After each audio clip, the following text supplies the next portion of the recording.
Halo, shalom semuanya. Ya, saya percaya orang tua kami bahkan anak-anak kami sekalian merasakan sukacita hari ini sebab Tuhan Yesus sungguh baik bagi kita. Oke, kali ini kita akan kembali belajar tentang tokoh-tokoh Alkitab.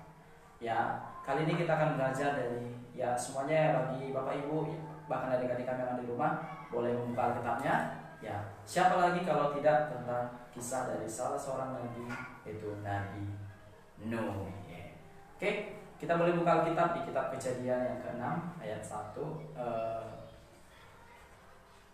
sampai ayat, ya bisa kita baca sendiri di rumah, sampai ayat 22. Nah, kalau kita belajar tentang Nabi Nuh adalah salah seorang tokoh Alkitab yang dipakai oleh Tuhan karena dia hidup bergaul erat dengan Tuhan, ya. Saya baca dulu di ayat Kejadian 6 ayat 9. Inilah riwayat Nuh. Nuh adalah seorang yang benar dan tidak bercela di antara orang-orang sejamannya, dan Nuh itu hidup bergaul dengan Allah. Nah, Nuh itu adalah seorang nabi, seorang tokoh Alkitab yang tidak memiliki celah di hadapan Tuhan. Wah, luar biasa sekali ya. Bahkan dikatakan firman Tuhan, apa yang Tuhan ingin lakukan bagi bumi melalui hambanya Nuh. Ya, kita sudah sering mendengar ya tentang Nabi Nuh, bahkan ketika mungkin adik-adik di sekolah, di rumah, atau bahkan di gereja, bahkan orang tua kami mungkin dari masa sekolah minggu sampai beranjak bahkan sudah jadi orang tua, pasti sering mendengar tentang kisah tentang Nabi Nuh. Ya, saya sangat tertarik untuk mempelajari tentang Nabi Nuh karena Nabi Nuh ini memiliki hati yang luar biasa. Dia punya keluarga yang diberdayakan dengan sangat baik. Ya, Nabi Nuh kan ada memiliki istri dan 3 anaknya, yaitu ada yang tahu nggak siapa nama Nabi Nuh? Anak-anaknya ada 3 itu di Alkitab. Ada yang tahu?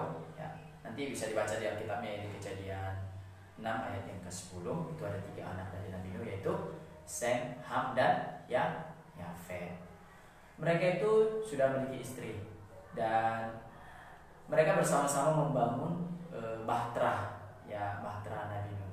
Nah, kenapa Tuhan menyuruh Nuh untuk membangun bahtera? Ya, alasan terbesarnya adalah karena Tuhan ingin menyelamatkan manusia. Pada zaman itu, pada zaman Nabi Nuh, manusia itu sangat jahat. Kejahatan manusia luar biasa. Di Kejadian 6 dikatakan bahwasanya ayat 1, ketika manusia itu mulai bertambah banyak maka jumlah mereka di bumi, dan bagi mereka lahir anak-anak perempuan. Nah, kalau kita baca sampai di ayat 8 itu, apalagi di ayat 5, ketika dilihat Tuhan bahwa kejahatan manusia besar di bumi dan bahwa segala kecenderungan hatinya selalu membuahkan kejahatan semata-mata.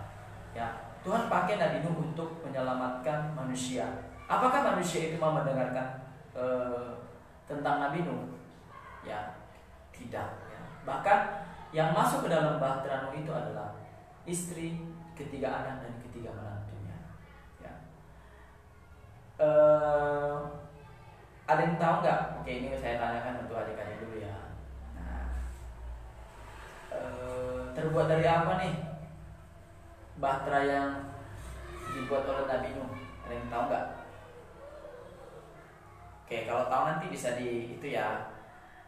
Siapa yang duluan menjawab nanti dikasih hadiahnya sih. Nah, itu kita baca bahwasanya bahtera dari Nabi Nuh itu terbuat dari kayu yang kuat, itu namanya kayu gofir. Nabi Nuh membuat bahtera itu sangat lama sekali.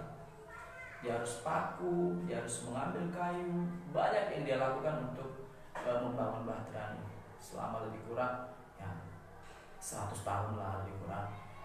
Cukup lama sekali hambanya untuk membangun bahtera. Nah, dia menyuruh orang untuk bertobat, untuk masuk ke dalam bahteranya. Supaya apa? Supaya mereka boleh selamat. Karena kalau mereka tidak masuk ke dalam bahtera, maka mereka akan lenyap, mereka akan kena hukuman air bah yang akan jatuh, yang akan Tuhan berikan. Nah, setelah bahtera selesai dibangun oleh Nabi Nuh, istri dan anak-anaknya, maka mereka masuk bersama dengan binatang berpasang-pasangan ke dalam bahtera tersebut. Nah, akhirnya mereka pun pun diselamatkan oleh Tuhan. Mereka masuk ke dalam bahtera dan air bah pun turun selama 40 hari 40 malam. Dan semua orang yang tidak mau masuk ke dalam bahtera, mereka tenggelam di dalam air bah itu. Nah, jadi kita mau belajar bahwa kita harus taat sama Tuhan. Ya, kita harus percaya bahwa Tuhan itu tidak pernah meninggalkan kita. Tuhan selalu ada bagi kita.